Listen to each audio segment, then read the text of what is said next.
Hello everyone, मैं अनिल कुमार सिंह आपके YouTube channel विश्व भारती क्लासेस में लेकर के आया हूं।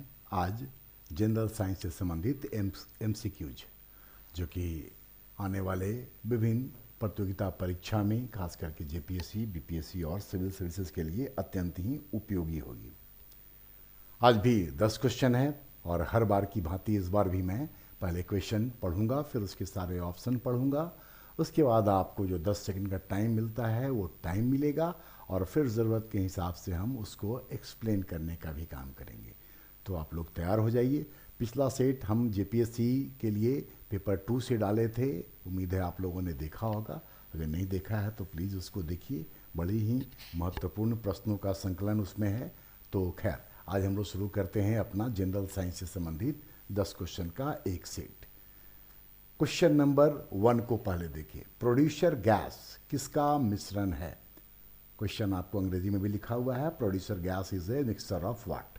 ऑप्शन ए कार्बन मोनोऑक्साइड एवं हाइड्रोजन, ऑप्शन बी नाइट्रोजन एवं carbon monoxide, option C ethane, propane एवं ब्यूटेन, और option D hexane, heptane, octane का हाइड्रोकार्बन।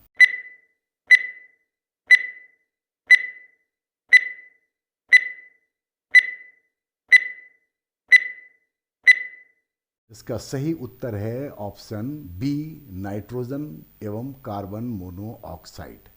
नाइट्रोजन एवं कार्बन मोनोऑक्साइड। पहले हम लोग जान लें कि इसका उपयोग या प्रयोग कहाँ है। तो ये कोक भट्टी में इस्तेमाल होता है। गैस इंजन के ईंधन के रूप में इसको इस्तेमाल किया जाता है। साथ ही ये इस्पात के निर्माण में, अमोनिया के निर्माण में एवं हाइड्रोजन के स्रोत के रूप में भी ये काम करता है। अब हम लोग देखिए ऑप्शन ए को, जहां लिखा हुआ है कार्बन मोनोऑक्साइड प्लस हाइड्रोजन। ये बेसिकली वाटर गैस का मिश्रण है या उसका मिक्सचर है।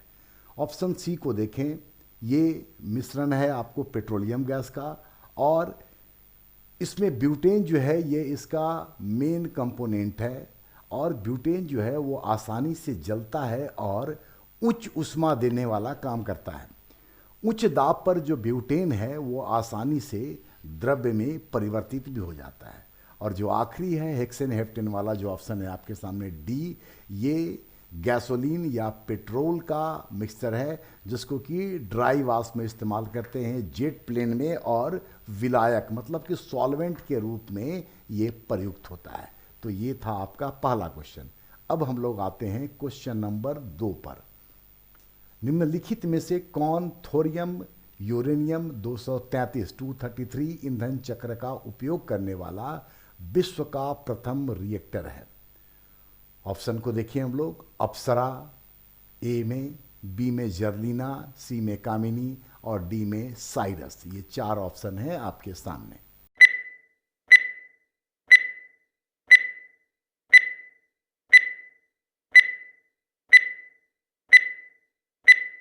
इसका सही उत्तर है ऑप्शन सी कामिनी।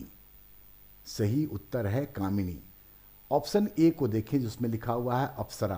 अप्सरा के विषय में आपको बता दूं कि 1956 में इसको BARC, Bhabha atomic research centre में चालू किया गया था और ये भारत का पहला अनुसंधान रिएक्टर है।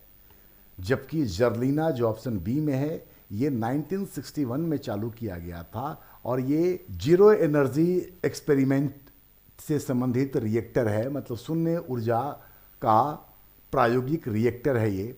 और ऑप्शन डी है साइरस।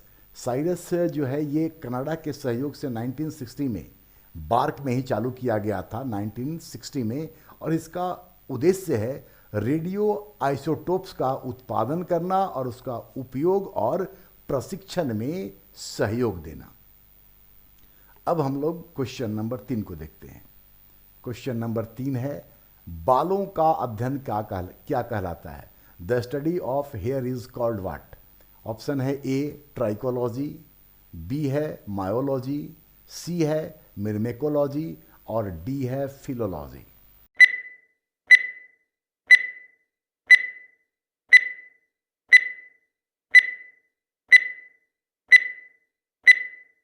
इसका सही उत्तर है ऑप्शन ए ट्राइकोलॉजी। ट्राइकोलॉजी मतलब बालों का अध्ययन। मायोलॉजी जो है ये है स्टडी ऑफ मसल्स, मतलब कि क्या बोलेंगे इसको, मसल्स का अध्ययन, ठीक है, मांसपेशियों का अध्ययन। और सी है मिर्मेकोलॉजी, इसको बोलते हैं स्टडी ऑफ एंट्स, मतलब चींटियों का अध्ययन। और लास्ट ऑप्शन डी है फिलोलॉजी, मतलब स्टडी ऑफ लैंग्वेज साइंस, भाषा विज्ञान का अध्ययन कहलाता है फिलोलॉजी। अब हम लोग देखते हैं ऑप्शन क्वेश्चन नंबर 4। लिखा हुआ है कि निम्नांकित में से किसका श्रवण छोटी आंत से नहीं होता है। Which of the following is not secreted by the small intestine. Option को देखें, लाइपेज, सुक्रोज, इरेप्सिन और इंटेरोकाइनेस। ये 4 ऑप्शन हैं आपके सामने।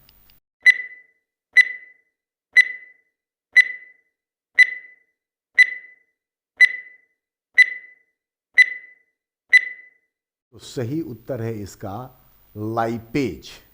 मतलब लाइपेज के अलावे जो बाकी ऑप्शन है सुक्रोज, इरेप्सिन और इंटेरोकाइनेस, ये आपको छोटी आंत से सिक्रेटेड होते हैं, जबकि जो लाइपेज है ये अमाशय से इसका सिक्रेशन होता है।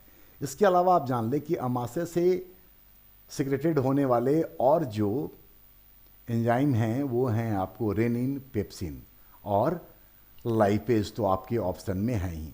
तो ये अमाशय मतलब कि स्टोमक से निकलते हैं। क्वेश्चन नंबर 5, इसमें आपको कोड का प्रयोग करके और उत्तर करना है। क्वेश्चन है, बाइल या पित्त के संबंध में कौन कौन सा कथन सही है। 1 नंबर में है, यह एक क्षारीय द्रव्य है। 2, पित्त का स्रावन यकृत करता है। 3, इसमें कई महत्वपूर्ण एंजाइम मौजूद रहते हैं। 4, यह आंत में वसा को विखंडित करने वाले एंजाइमों की क्रिया को तीव्र करता है। और 5वां ऑप्शन है आपका, इसमें कार्बनिक एवं अकार्बनिक पदार्थ अनुपस्थित रहते हैं। अब सही उत्तर का चयन आप अपने कूट से या कोड से करें।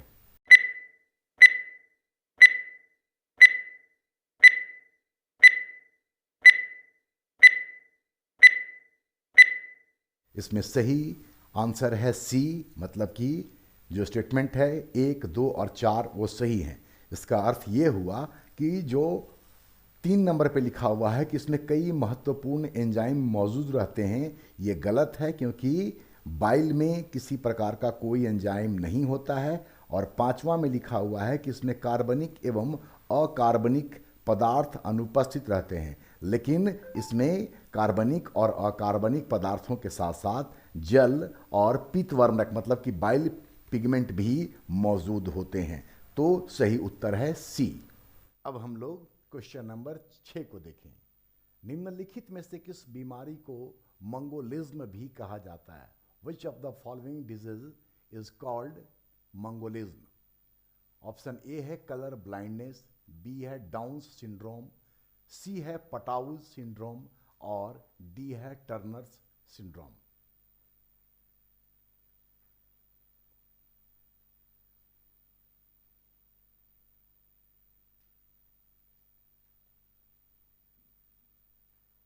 इसका सही उत्तर है डाउन सिंड्रोम। और डाउन सिंड्रोम क्या होता है, तो अगर इसके लक्षण को देखें तो इसमें जो रोगी होता है वो मंद बुद्धि का होता है, उसका जो शारीरिक ढांचा होता है वो अनियमित होता है, उसकी जीभ मोटी होती है और आंखें टेढ़ी होती है। तो डाउन सिंड्रोम का ये लक्षण होता है। इसके अलावा अगर ऑप्शन ए को देखें जहां लिखा हुआ है कलर ब्लाइंडनेस, तो पहले ये जान लें कि कलर ब्लाइंडनेस को डाल्टोनिज्म भी कहा जाता है। और इस बीमारी से ग्रसित व्यक्ति आमतौर पर लाल और हरे रंग में, रेड और ग्रीन में कोई फर्क नहीं कर पाता है। साथ ही कलर ब्लाइंडनेस की शिकायत जो होती है वो आमतौर पर पुरुष में होती है, मतलब पुरुष ही इससे प्रभावित होते हैं और महिलाएं इसकी वाहक होती हैं, मतलब कैरियर होती हैं। और महिलाएं तभी प्रभावित होती हैं जब उनके दोनों क्रोमोसोम्स मतलब गुणसूत्र एक्स एक्स प्रभावित हों, अदरवाइज महिलाएं इससे प्रभावित नहीं होती हैं। ऑप्शन सी को देखें जहां लिखा हुआ है पटाऊ सिंड्रोम। इसमें क्या होता है कि रोगी जो होता है उसके ऊपर का होंठ बीच में कट जाता है, ऊपर का होंठ बीच में कट जाता है, उसके तालू में दरार आ जाती है, नेत्र मतलब कि आँख की बीमारी से वो त्रस्त होता है, नेत्र रोग होता है। साथ ही व्यक्ति जो होता है वो मंद बुद्धि का होता है। जबकि चौथा ऑप्शन जो है वो टर्नर्स सिंड्रोम, ये स्त्रियों से संबंधित बीमारी है। इसमें उनका शरीर जो है वो अल्प विकसित होता है, उनका कद छोटा होता है और उनका जो ब्रेस्ट होता है, वक्ष जो होता है वो चपटा होता है। ठीक है, इसके अलावा उनका जो जननांग है, रिप्रोडक्टिव ऑर्गन है, वो पूरी तरीके से अविकसित होता है, मतलब उनका विकास नहीं हो पाता है। क्वेश्चन नंबर 6 के बाद हम लोग आते हैं क्वेश्चन नंबर 7 पर। सिंपल सा क्वेश्चन है ये। निम्नलिखित में से कौन एक कार्बनिक पोषक तत्व या पोषण तत्व है? ऑप्शन को देखिए हम लोग। कैल्शियम, बी में कार्बोहाइड्रेट, सी पोटेशियम और डी सोडियम।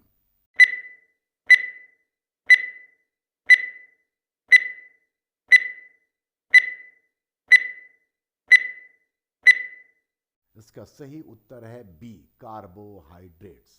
ठीक है, और इसमें बताने को है कुछ नहीं। ठीक है, यहाँ पर ये जान लें कि एक वयस्क व्यक्ति को प्रतिदिन 450 से लेकर के 500 ग्राम कार्बोहाइड्रेट्स की आवश्यकता होती है। तो कार्बोहाइड्रेट्स जो है वो आपको कार्बनिक पोषण तत्व है, बाकी सब अकार्बनिक है। क्वेश्चन नंबर 8 को देखें।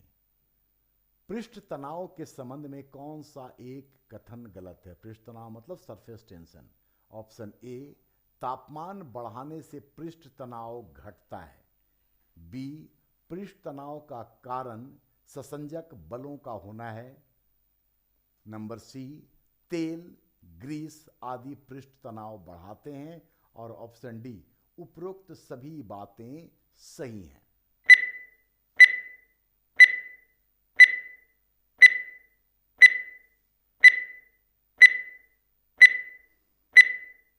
तो इसका सही उत्तर है सी, जिसमें लिखा हुआ है कि तेल और ग्रीस आदि पृष्ठ तनाव को बढ़ाते हैं, जबकि वास्तव में ये चीज़ें, तेल और ग्रीस, इसके पृष्ठ तनाव को घटाने का काम करते हैं।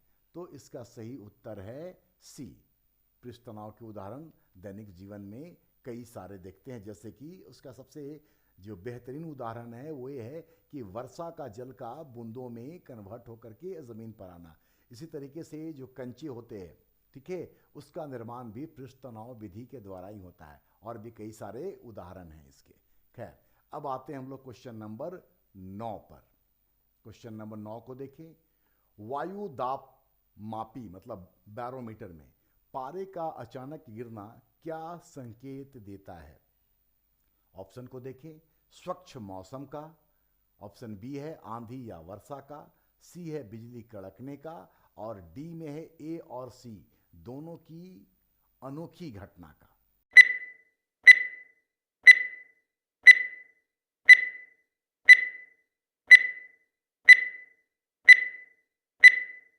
इसका सही आंसर है आंधी या वर्षा का या खराब मौसम का।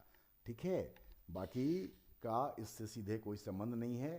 ठीक है, दरअसल आंधी और वर्षा जब आने वाली होती है तो वायुमंडल का दाब तुरंत जो है वो घट जाता है, जबकि मौसम साफ और स्वच्छ होने पर दाब अधिक होता है, और जब दाब अधिक होता है तो मौसम स्वच्छ होता है। ठीक है, खैर यहाँ पर आंसर इसका सही है बी।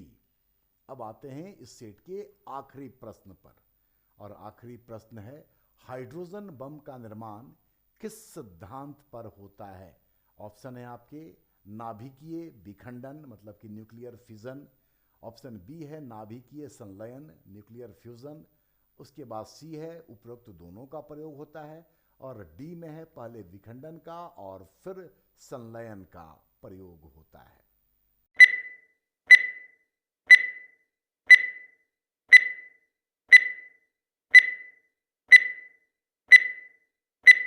सही उत्तर है इसका बी, नाभिकीय संलयन मतलब कि न्यूक्लियर फ्यूजन से। ठीक है, और नाभिकीय विखंडन से परमाणु बम का निर्माण होता है। ऑप्शन ए में नाभिकीय विखंडन है जिससे कि परमाणु बम का निर्माण होता है, और परमाणु बम के निर्माण में यूरेनियम U235 मतलब U235 और U239 का प्रयोग किया जाता है। ऑप्शन बी को वापस देखिए तो नाभिकीय संलयन का एक और उदाहरण है, वो है कि सूर्य की जो असीमित ऊर्जा होती है वो नाभिकीय संलयन के कारण ही होती है। तो ऑप्शन सी और डी का इस प्रश्न से कोई संबंध नहीं है, ठीक है। और सही उत्तर हम आपको बताने के साथ ही जो आवश्यक जानकारी थी वो भी मैंने आपको उपलब्ध करा दिया। तो साइंस से संबंधित ये 10 क्वेश्चन थे। आने वाले दिनों में हम वापस जीएस के और जेपीएससी से जुड़े हुए झारखंड स्पेशल मतलब पेपर 2 का क्वेश्चन भी आपके सामने लाते रहेंगे। आप उसको देखिए, आवश्यकता अनुसार चीज़ों को नोट करने की आदत डालिए, अपना सुझाव दीजिए, और अगर चैनल सब्सक्राइब नहीं किए हैं तो कृपया सब्सक्राइब भी कर लीजिए। धन्यवाद।